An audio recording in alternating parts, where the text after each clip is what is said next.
RE2, Resident Evil 2. What a special game. This was my first Resident Evil, actually. I already said it in other videos, I think. But yeah, this is when Resident Evil really got on the map for a lot of people.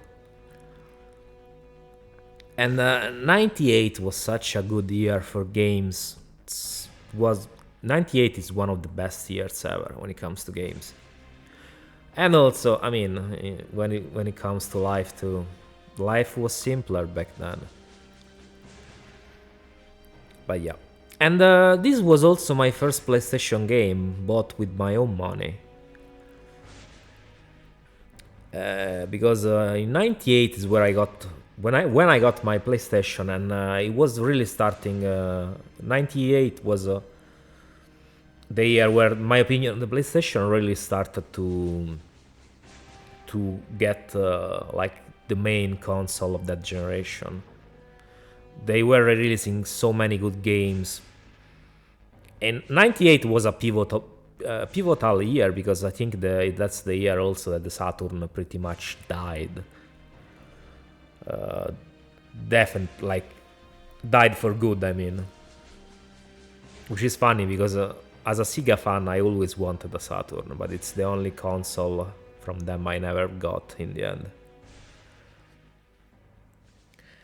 But yeah, now talking about the game, Resident Evil 2.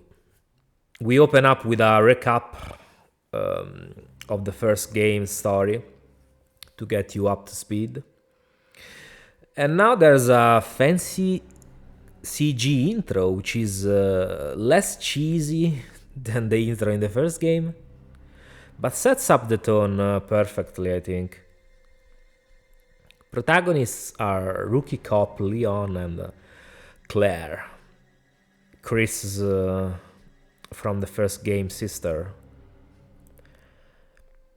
At first, the two characters weren't supposed to ever meet in Resident Evil 1.5. But in the final game, their stories intersect quite a few times. I mean, if you want to hear more about Resident Evil 1.5, I did talk about it in my video, how Resident Evil lost its identity. I'll put it in the description if you want to check it out and you haven't already. And yeah, now the game throws you immediately in the heat of the action. Despite being easier than 1 and 3, the start is fucking brutal if you're not used to tank controls. You have to dodge multiple zombies in quick succession. I remember the first few times I played the demo. It took me a few tries to get past it. So definitely, if you're not used to tank controls, don't start with this one. Even though it's easier, get used to tank controls first, and then you can start with this one. Because the beginning doesn't fuck around.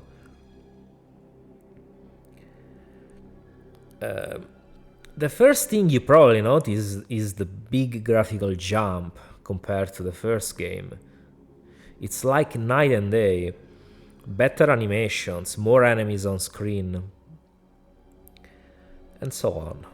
Gameplay wise, instead, is pretty much more of the same, with some little tweaks and adjustments. Enemies have fewer invincibility frames too, which is a welcome addition.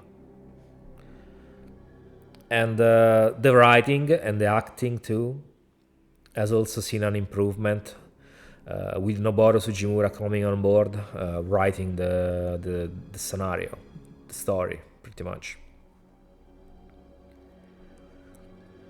Notable works from him also include Super Sentai and The Castle of Cagliostro, a Lupin movie.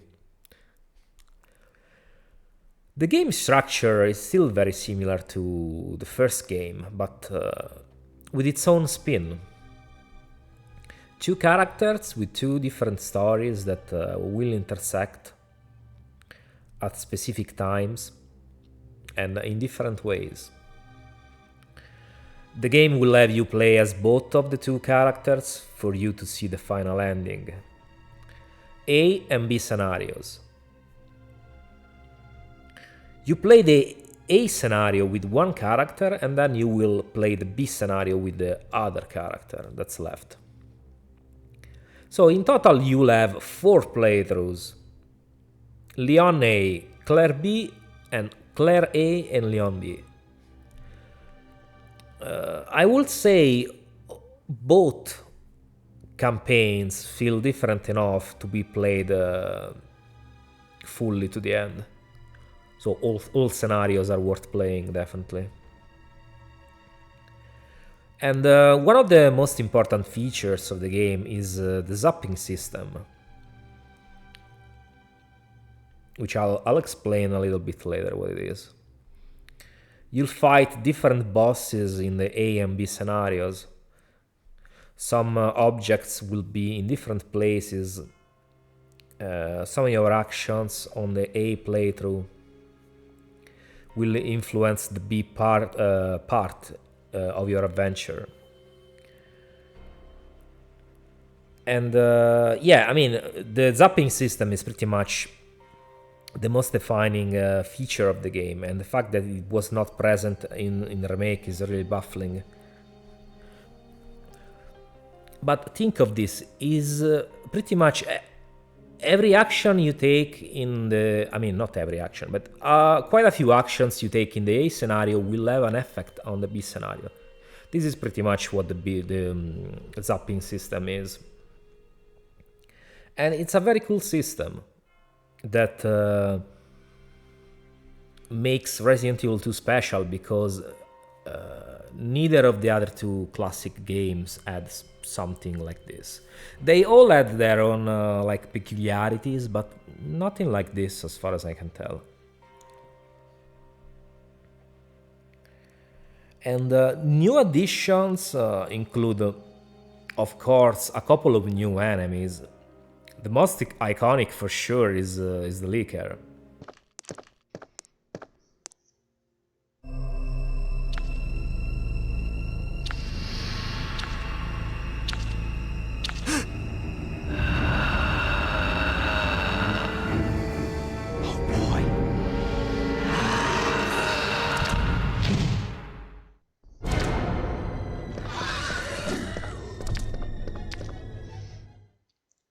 You went straight for my fucking jugular. Which aesthetically is very cool. Like one of the coolest designs in terms of creatures in Resident Evil for sure. Although I have to say they're a bit of a pushover compared to hunters. They're quite easy to kill. And Leakers are just zombies that got an extra T-virus dose.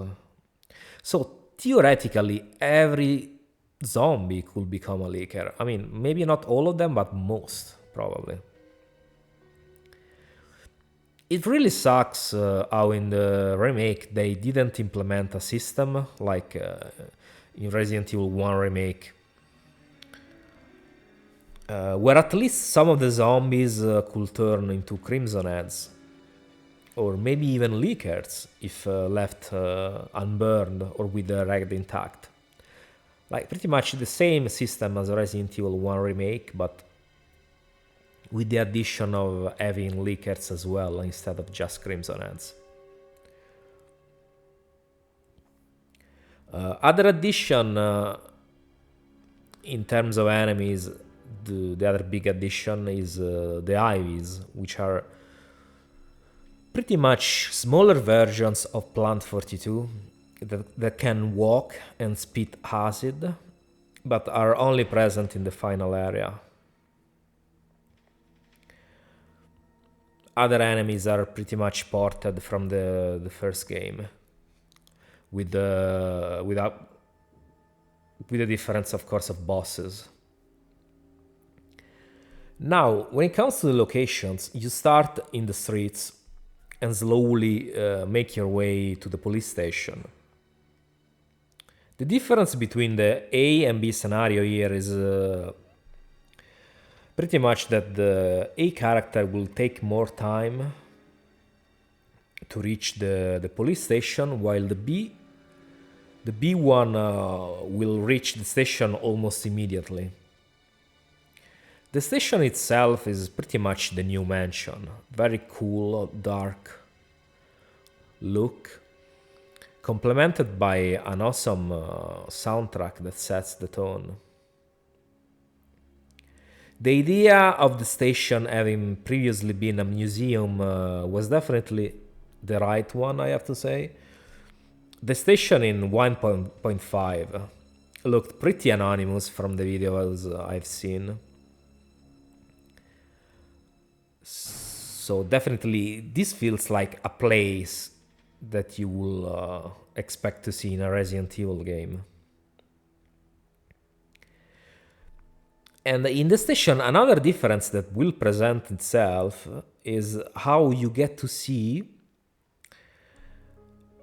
in which way the helicopter crashed, and right after you turn off the fire around the chopper, Mr. X will start chasing you. Mr. X is a great way to differentiate the two scenarios and lays the basis for what Nemesis will be in Resident Evil 3.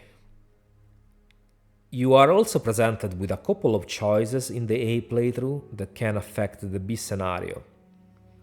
Mostly the steel shutters on the windows and the armory cabinet. To be honest, between the two, the most important one is probably the armory locker choice, because the shutter doesn't really affect the game that much.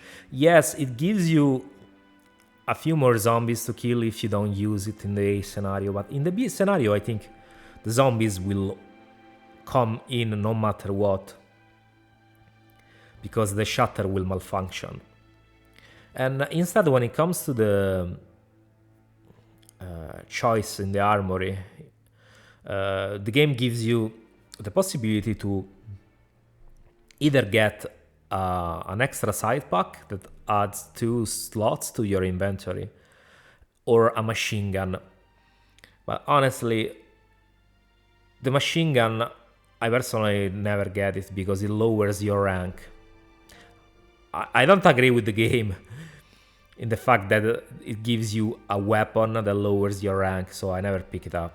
And it's not really mandatory because you already have a lot of resources in this game anyway. So I'd rather just get the pouch. I mean, I usually leave the pouch for the B character, but yeah.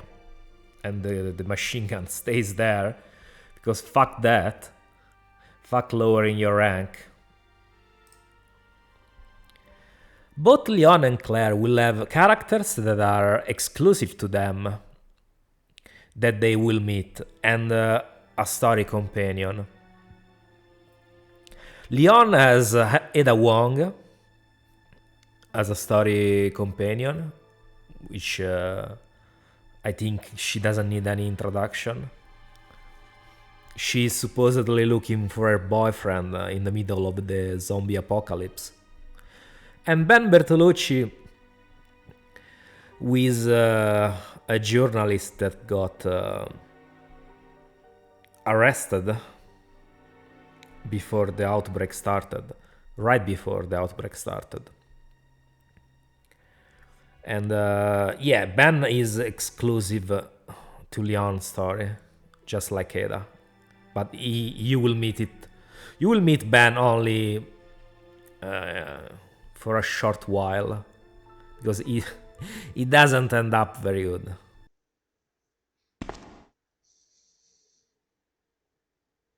No!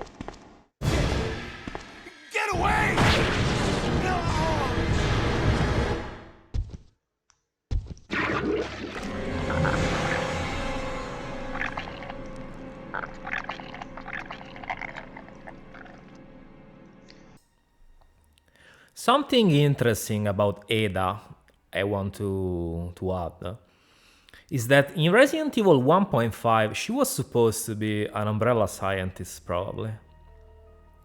Especially if you go by the file in Resident Evil 1, the famous John Ada file that tells you how to unlock some rooms with a computer in the Umbrella lab in the first game. The way John speaks in that file makes it seem like Ada was familiar with the secret Umbrella lab, like she was actually hanging out there, at least temporarily. At least it makes it seem like she knew the place. So they probably changed that plot point with the rewriting of Resident Evil 2 and made Ada a simple civilian, but she's not a civilian. She's pretending to be a civilian because she has no clue where John is. So that clearly contradicts the file. Which is, it's a little bit of an inconsistency, but it's not too big. You can go without it. It doesn't make the plot fall apart or anything like that. It's also possible that she is just pretending not to know where he is, so that I don't know, maybe her cover story doesn't fall apart. Because I doubt Annette knew every single Umbrella scientist that was working near the mansion, inside the mansion. So it's possible that maybe Ada knew about that place, and that she knew that John maybe was already dead, and is just pretending that she doesn't know. You could also interpret the story this way: that she just came to Raccoon City, to the proper city, in search of the G virus, but is using John's disappearance as an excuse to seem like she has a reason to be there. You can also interpret the whole thing this way, and yeah, it's a bit of a stretch, but it could work. Claire instead has Sherry Birkin, which is William and Annette Birkin's daughter, and Chief Irons, who is her exclusive character that she meets during the story and dies, because Ben and Irons pretty much serve the same function.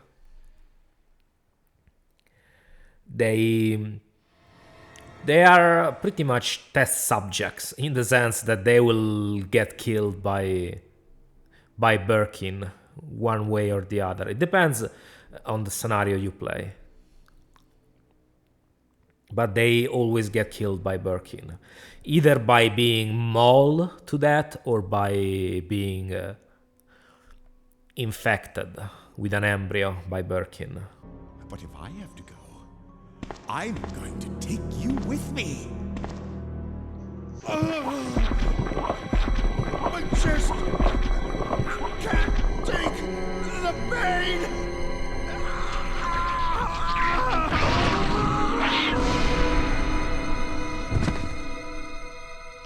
Yeah, he ate too much fast food. That's what happens. The character in the A scenario will also meet Marvin Branagh, which is the only other survivor inside the RPD, the only other cop which is still alive. Sadly, he is wounded to death and ends up turning into a zombie. After the police station, you go to the sewers, but not before a small section where you play as either Ada or Sherry, depending on the character you're playing, of course. And near the entrance to the sewers, you'll face your real first boss, which is William Birkin himself, or the G Infant, which is the result of the failed incubation of either Ben or Irons. What decides whichever boss you fight is the scenario you're playing. The character in the A scenario will fight the G Infant, while the character in the B scenario will fight Birkin himself, which is slightly harder as a boss, because if you let him get too close, chances are he will kill you due to his main attack, which is the pipe swing. If he gets you once and gets you on your knees, he's probably going to kill you with the next attack, so be careful. Don't let him get too close. Following that, the game becomes pretty linear, and the sewers are a first taste of that. It's a section mostly important because you get some info and lore dump about what's going on in the story and what actually led to this. You also get to meet Annette, William's wife, and Sherry's mother. She will try to kill Ada, and Leon will get wounded trying to save her. A few things can change depending on the scenario. For example, Claire meeting a wounded Leon in Leon A and Claire B, or Sherry getting infected by her father in Claire A. Claire A. Also, the A scenario character gets to fight the famous giant alligator, which I think you can kill in two ways. The most effective and resource efficient one, which is just consists in letting him bite on the gas tank, on the gas canister, and blow it up.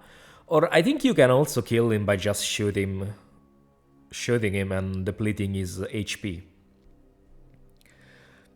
But I think it's safe to say that this boss is just a citation to one of the Jaws movie, probably.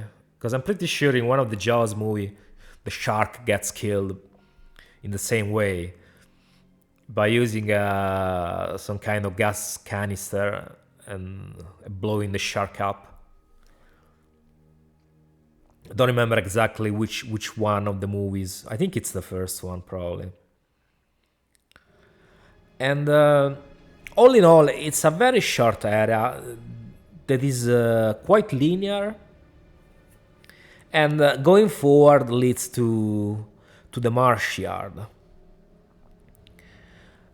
which will provide you with another Birkin boss fight, this is pretty much an area that it is kind of like a factory, but it's more like a cover that serves to cover Umbrella's operation, I think. And yeah, you'll get to fight Birkin another time, both in the A and B scenario. And it's very cool because you get to fight different forms of Birkin. In the A scenario, you get to fight Birkin 2, and in the B scenario, Birkin 3, which they also look very different between the two forms. So it's a very interesting aspect of the game, because you also get to see Birkin's progression throughout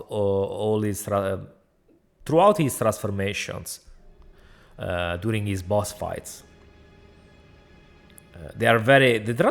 Birkin's transformations are pretty graphic, considering what the PlayStation was capable of in terms of graphic. But yeah, after this, you reach the lab, as tradition is, for every Resident Evil game, at least the main titles. But I think pretty much 99% of Resident Evils end in some kind of laboratory or industrial plant. And in the lab, you spend a little bit more time, but it is also another very short area. It looks slightly more technologic than the one in Resident Evil 1, but it's also cold, sterile, and decadent, just like the one in Resident Evil 1. All the labs in Resident Evil, at least in the classic series, in the classic timeline, share this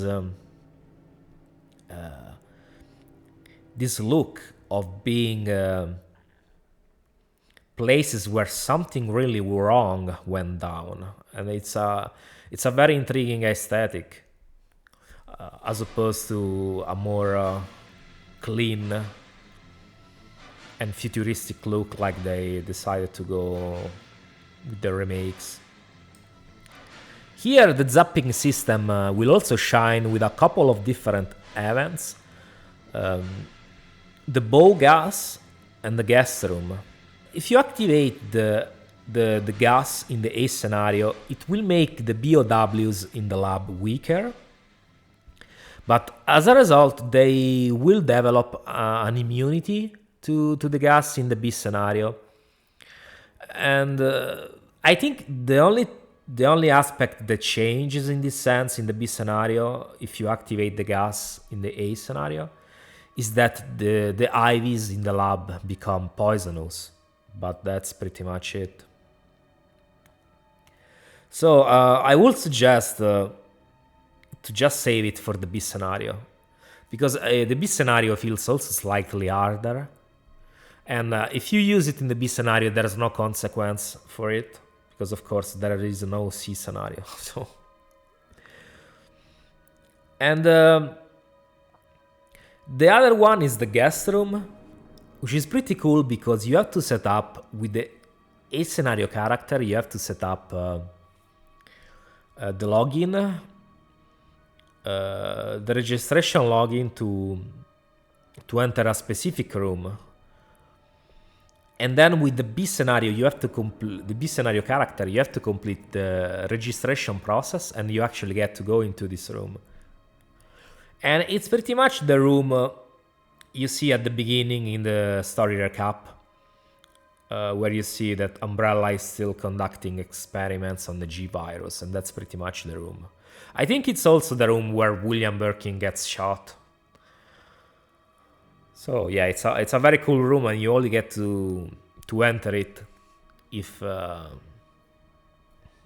you do everything. And it also has, as a team, it also has what will become Wesker's team in Umbrella Chronicles, which is a very cool team. Yeah, this is the room where Birkin got shot because there's the Umbrella Special Forces guy.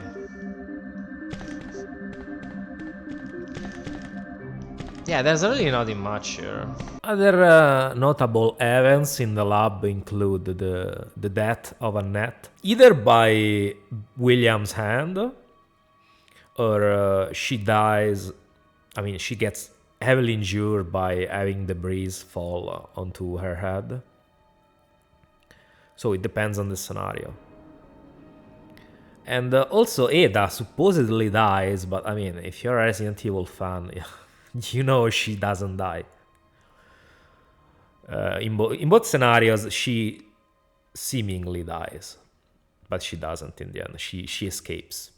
And you get to see how she escapes in Umbrella Chronicles, which is a very cool game. Like, every Resident Evil fan should play that game, because it's even just for the story, for the lore, because it adds a lot of things that are never seen in any other game, I think. And no, I don't count Operation Raccoon City, because Operation Raccoon City fucking sucks. And after you've done everything, as tradition, As is tradition in Resident Evil, the self-destruction system will activate, and then you have to get ready for the final boss. The A scenario character will fight Birkin 3 and 4th form, which is probably the most annoying one, because he pretty much becomes a four-legged creature. So he can actually run relatively fast.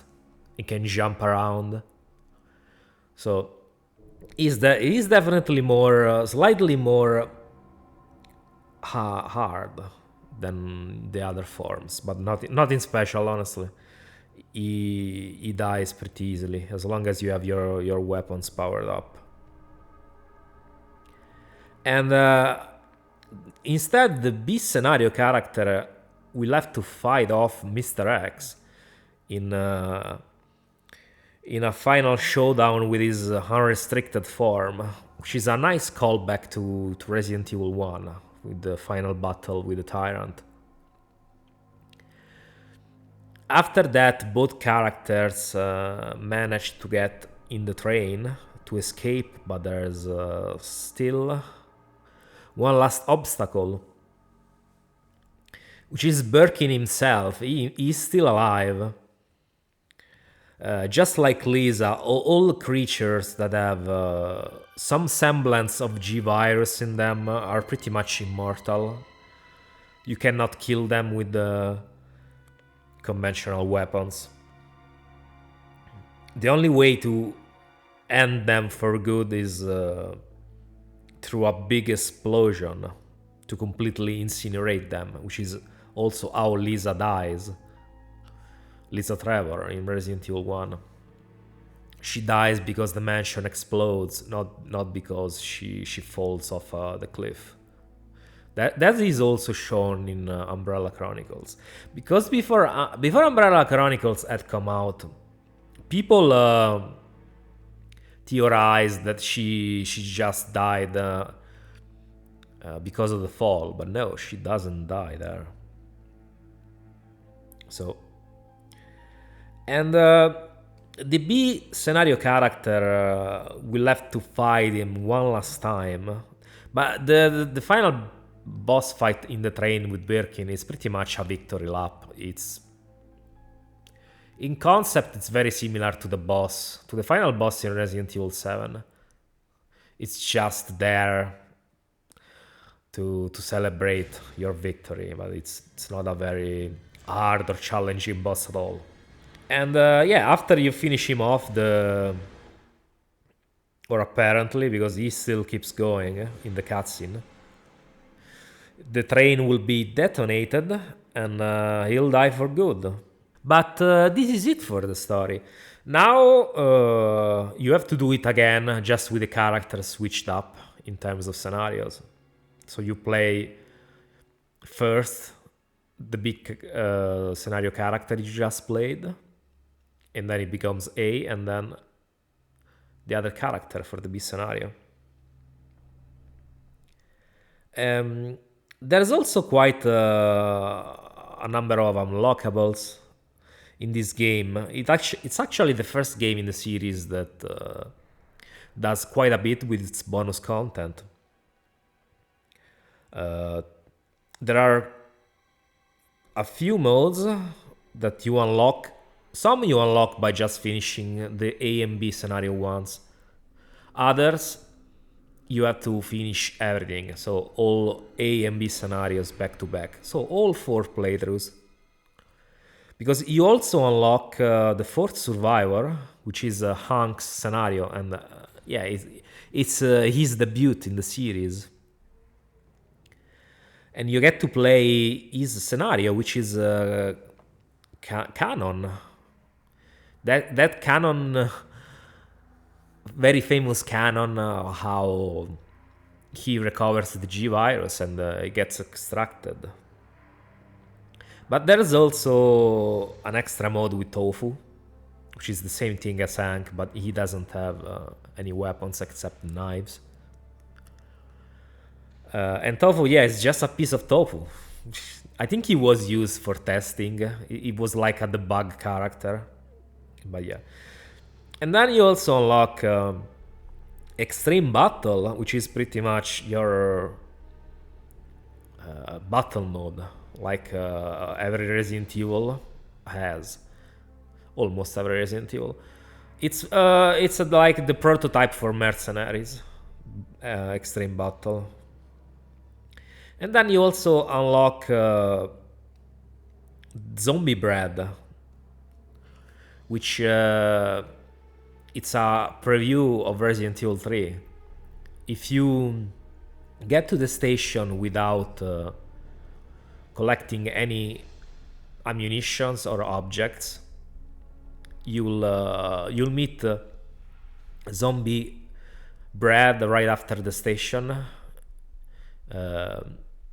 Right outside the station in the lower passage, right at the entrance. And if you kill him, he'll give you a key that you can use in the dark room to get a couple of costumes for Leon and Claire. Nothing special, but it's an extra, so we're not gonna complain because it's free. And the two characters are differentiated enough in their story that they don't feel copy-pasted. You also briefly get to play with your story character at some point, so Ada or Sherry. And it always happens. It's not as in Resident Evil 1 where you could play as Rebecca, for example, if you get poisoned with Chris. So it's something you'll always have to do. The inventory also got a redesign. Now the objects are just static to the images when you examine them. No 3D models. The two characters also have the same number of slots, inventory slots. No more one being harder than the other. They share the same stats, I think. I'm not sure about health. I'm not sure if Leon has more health than Claire, but they do have the same number of slots. Each of them has a special item. Leon has the lighter, Claire has the lockpick. And in terms of weapons, they are also pretty diverse. A bit more diverse than in Resident Evil 1, because in Resident Evil 1 the only difference was pretty much that Jill got the bazooka, grenade launcher, and Chris got like the flamethrower, but just for 5 minutes in the caves. So I don't count that. Here instead the weapons are all different. Both characters have a starting pistol, of course, but then Leon gets a shotgun and a magnum. And he also gets power-ups, upgrades for his weapons. He can upgrade his starting pistol, the Matilda, to fire a 3-burst shot. He can also upgrade his shotgun to deal more damage and have a bigger magazine. And his Magnum, which is a Desert Eagle, you can also upgrade it through special parts, and it will deal more damage. But honestly, the powered up Magnum becomes a little bit too slow to fire. I'm not sure if it's worth the trade-off in terms of damage for the speed you lose, the recovery when you shoot. It's something worth investigating in that sense. Claire instead will get a crossbow that shoots 3 arrows at the same time. But I think it's a very shitty weapon. It's a horrible weapon. I never liked using it in Resident Evil 2. It's pretty much air equivalent to the shotgun, but with the exception that the shotgun that Leon gets is more fun to use. Well, the air crossbow just feels like ass. It's also very inaccurate. So it's, I don't know, it's not a good weapon in my opinion. And then there's air main weapon, which is the grenade launcher. And yeah, there's the same types of ammunitions for it. So the standard one, the explosive ones, then the acid rounds, and the flame rounds. Each of them have different effects on enemies. Now I don't remember all of them, but I do remember for sure flame rounds being very effective against Birkin. And I think acid rounds are pretty good against leakers. So yeah, each round has a specific type of use. And the explosive ones, which are the standard ones, the gray ones, are good for crowd control. Because they shoot more projectiles than the other ones. And also Claire gets another weapon, which is the spark shot. The spark shot behaves very similarly to Leon powered up shotgun. And it's pretty much a weapon that shoots electricity. It's just the super shotgun for Leon, but with electricity. That's how it feels, because the animation, the recoil animation, is also very similar to that one. So, I mean, the in terms of weapons, the game does a decent job. They are varied enough and fun to use. The inventory also got a redesign, of course. Sadly, though, they removed the 3D model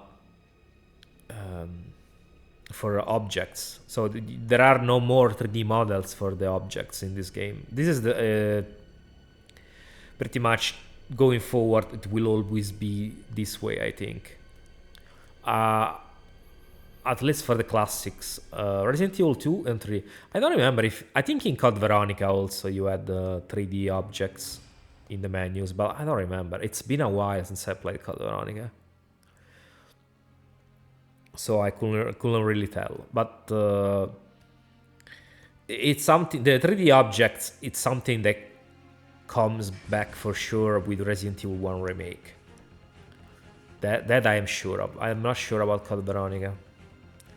I guess we'll see when I play back Code Veronica again. And I mean, it sucks because it was a nice feature to be able to check the 3D models, especially for the weapons, because it made it look like the game was really cutting edge in that sense. Because look at this 3D model of this weapon, like in great detail.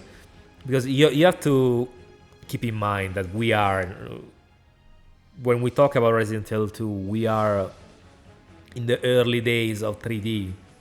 So anything that's even remotely high detail in terms of 3D models is considered impressive for the time. And that's why it was impressive in Resident Evil 1, and it sucks that it's not in Resident Evil 2. Also because it limits your potential when it comes to puzzles. That's one less possibility for the devs, for the developers to create puzzles. And other than that, another aspect that saw an improvement, a stark improvement, is the dialogues and the writing, of course, which is expected considering that Noboru Sugimura is a professional writer. So unlike the other writers that they had in the series previously, which it was mostly Kenichi Wow and someone else. But yeah, the writers, the writing is definitely better in the sequel, and the acting too is less goofy, more in line with what their intentions were when it comes to what it should have been in the first game as well. Because the goofy dialogues and the acting, it's something that wasn't planned by the devs. They actually were pretty bummed out when they found out that their game was considered a meme, because it had such bad acting that it became a meme pretty much just because of that. So the developers weren't definitely happy when they found out, and I mean it's understandable, especially if you consider that these were the 90s, and Capcom's team, the one that developed Resident Evil, I don't think they had any native English speakers in working for them. So it was a bunch of Japanese guys who maybe, some of them knew English probably, but they weren't really fluent enough or maybe familiar enough with it to actually write normal sounding dialogues. So some of the dialogues actually do sound pretty weird sometimes in the first game. They don't feel very natural, like something a normal person would say. So yeah, it's an interesting piece of trivia, but yeah, that this is something. That's how it actually went. Taking a look at the bosses instead, I think they are a step down from Resident Evil 1. Aesthetically, they look very cool, especially in terms of body horror, but they all feel very samey in terms of how they behave. They are all big humanoids that walk slowly towards you. The only exception being Birkin's fourth transformation and partially the Super Tyrant. When he loses his restrictions, which pretty much becomes a retreat of the final battle in Resident Evil 1. It's very similar. The music as a whole is also still very good, just as atmospheric and memorable as Resident Evil 1, probably even more. I actually think Resident Evil 2 sits comfortably in the top 3 when it comes to Resident Evil soundtracks. It's one of the best soundtracks in the whole franchise. Such an iconic and memorable soundtrack that will give you goosebumps.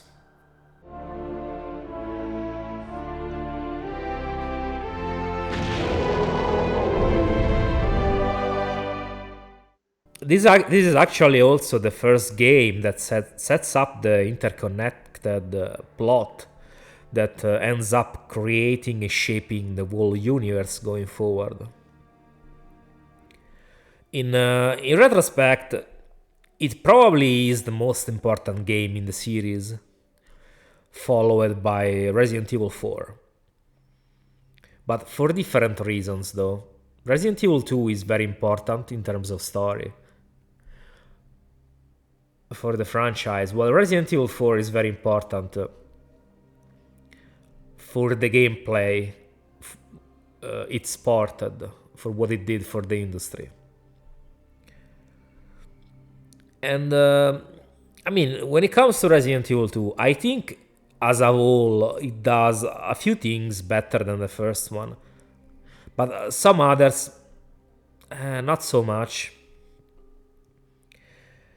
There's no denying that after leaving the police station, it goes a bit downhill, which is not the case for the prequel. Resident Evil 1 I feel like the weakest part of Resident Evil 1 is probably the caves.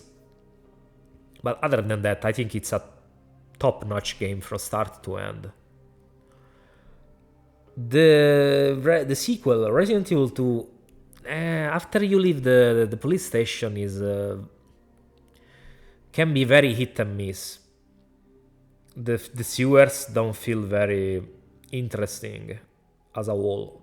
Their only purpose is to pad out the experience and to give you some explanation in terms of lore. And then the marshalling yard is also another area of passage. It only serves for the characters to reach the lab. It has some cool spots, like for example when you get out of the factory section and you can see the night sky with the moon and everything.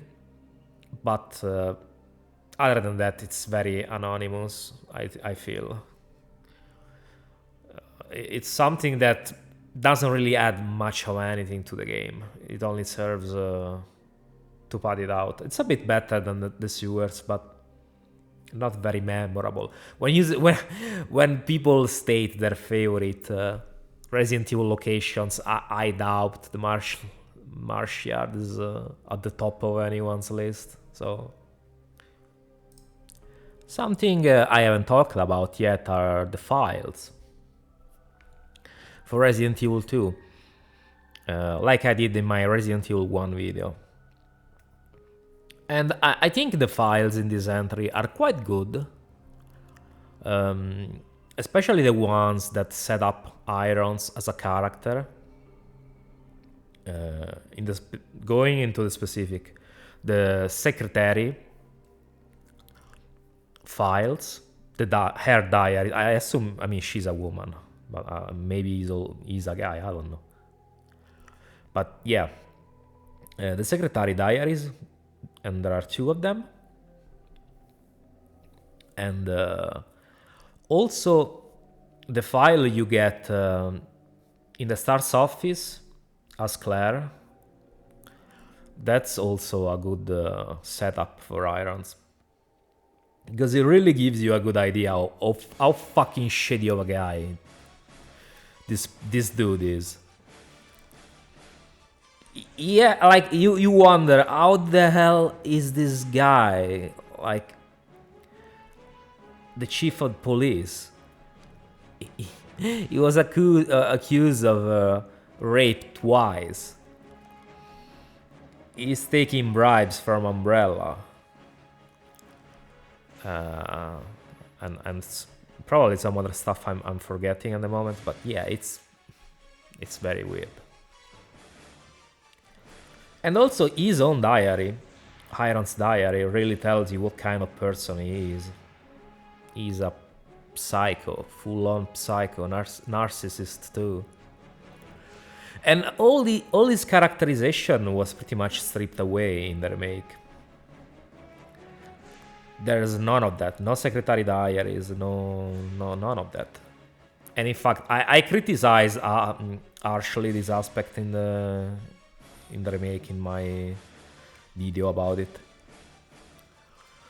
So the files are very, very good. They do a good job in Resident Evil 2 at making you understand the characters, the survivors, and so on. But in Resident Evil 2 Remake, they do a very bad job, because the writing as a whole is not good in Resident Evil 2 Remake. Now, the things I feel they could have done better in this game that would have made it an even better game would have been, in my opinion, a few more extra locations outside, like on the actual streets. Because the whole idea that the game sells you is that you have to stay in the police station because outside it's too dangerous. But then in Resident Evil 3, you spend the whole game pretty much. I mean, not the whole game, but like a good 60-70% of the game actually scratch it. Make it like 80% of the game in Resident Evil 3 on the streets, like on the outside. And yeah, there's this contrast between Resident Evil 2 and 3. That's just that just feels weird. This is why I think Resident Evil 2 should have had a little bit more outside locations. That could have been a thing that they could have fixed in an eventual remake done with the classic controls, a remake done by the same team that handled Resident Evil 1 remake. But sadly, that never happened. So, in that sense, we'll never get our enhanced version of classic Resident Evil 2 like I have hoped for so long, but then it never happened. Another thing they could have done definitely better is the creatures, the enemies, because there are not enough new enemies. It's just the lickers and ivies pretty much in terms of standard recurring enemies. There were quite a lot of interesting creatures that have been cut in Resident Evil 2. Definitely the most interesting one to me is the man spider. That looked pretty unsettling. It would have been interesting to see in the game, but there were a couple more that were cut. If I find the artworks, I'll show them all on screen. But yeah, I feel this is another aspect that Resident Evil 2 kind of stumbles on. And the remake really didn't do anything to fix this. They could have added any cancelled creature from the original concepts, but they didn't. So it's also the remake is also very underwhelming in this sense, because they did the bare minimum. Actually, in the remake they removed the remake has even fewer enemy types than the original game, because they removed spiders, crows, enhanced leakers, and what else? I think that's it. But yeah, they removed some enemies, a lot of enemies. And I personally don't like when they remove stuff and don't make up for it in some way, because the only thing they added in the remake is the G infant as a standard enemy in the sewers, but I don't feel like it's enough. And they did modify the ivies, but they made it pretty much a humanoid zombie that insta kills you. So it's not enough of a change, or an improvement. It's not an improvement. It's a side grade. And yeah, like I've mentioned a few times already, in 2019 they released this remake, which is not really a remake. It's more like a reimagining. That's how they are covering their asses by making these remakes that are not really remakes. And I'm not gonna talk too much about it in this video, but I thought it was underwhelming. It's a good game, don't get me wrong. It's a decent game, but it's just a bad remake.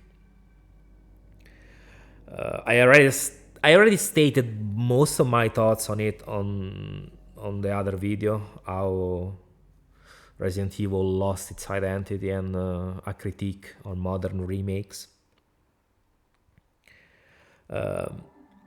But in short, what I hated the most about it were the characters, what they did to the characters. They completely changed their personalities, their motivations. They don't feel like the same characters anymore. It's just it's other people who have the same name, but they are not the same characters that we know from Resident Evil 2 original.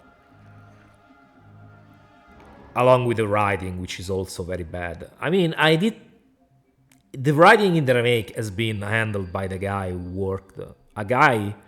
worked on Mortal Kombat Annihilation and Food Fight in terms of previous works.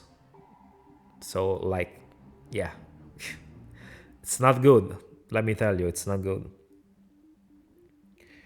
And also, I mean, when it comes to gameplay, I was saying the game is decent.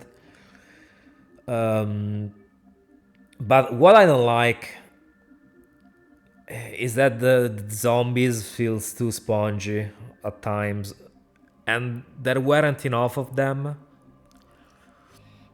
Actually, classic Resident Evil 2 has more zombies on screen a lot of the time compared to the remake. So they compensated by making them more spongy, which is just bad design in my opinion. Especially because you're like programming a game on very powerful systems, like much more powerful compared to the original hardware. So why are you like putting fewer enemies on screen? It doesn't make sense, especially considering Resident Evil 2's setting, which takes place in a city with 100,000 people.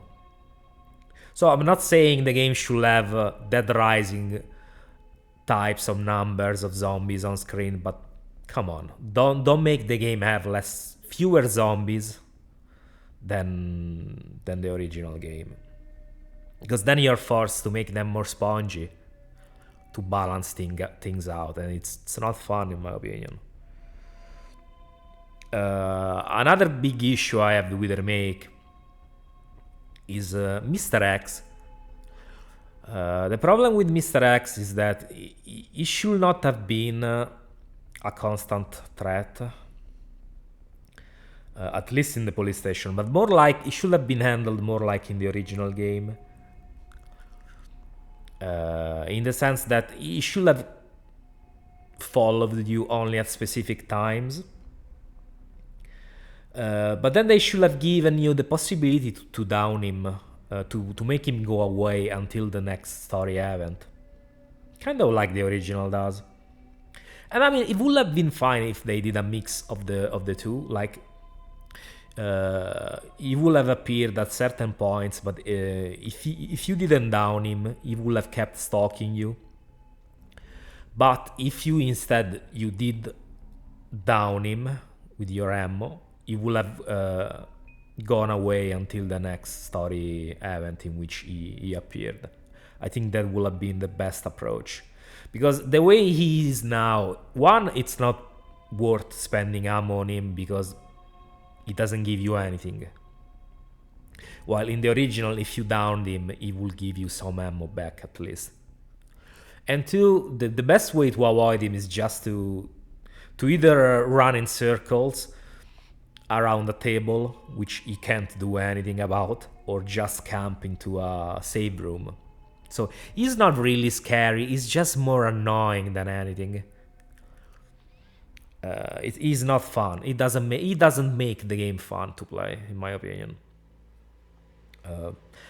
I mean, other complaints in terms of gameplay, I think the aiming.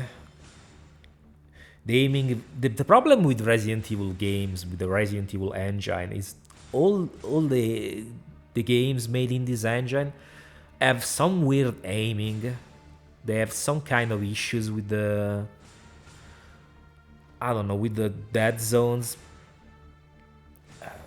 They just don't feel good when you aim in these games. So I don't know what's going on, but the aiming feels a bit like ass, for sure.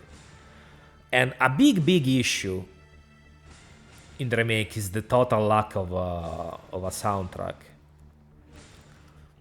That's totally inexcusable.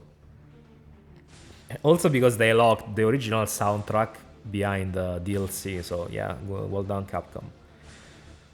But yeah, the original soundtrack for the remake is basically non-existent.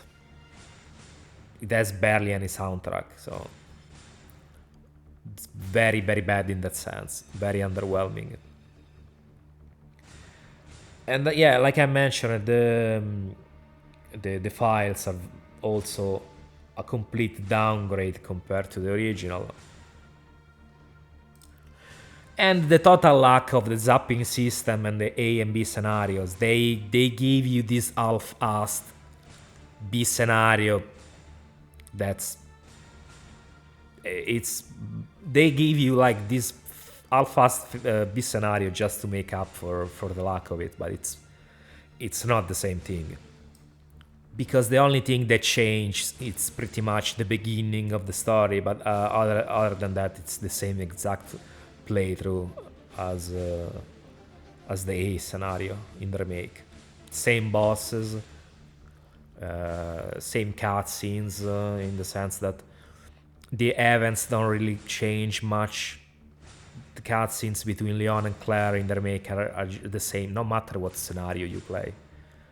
First playthrough or second playthrough, it's always the fucking same. So it's very half-assed attempt by Capcom to make up for the lack of it. Which is inexcusable because they have removed one of the most iconic features of the game. So there's just no justification for it. Now, going back to the original game, which what this video is about, final thoughts on it. Well, all in all, I think it's still a great game. It was very ambitious for the time it came out, and the zapping system was a pretty neat feature, coupled with the A and B scenarios. The game also had some very dark plot points. For example, like William stalking Sherry over his desire to reproduce and seeking individuals that carried a similar DNA structure.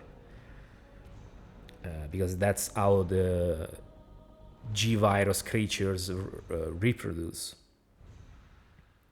At the time, I hadn't thought too much about it, but it's pretty disturbing if you think about it. Same with the Iron's dungeon.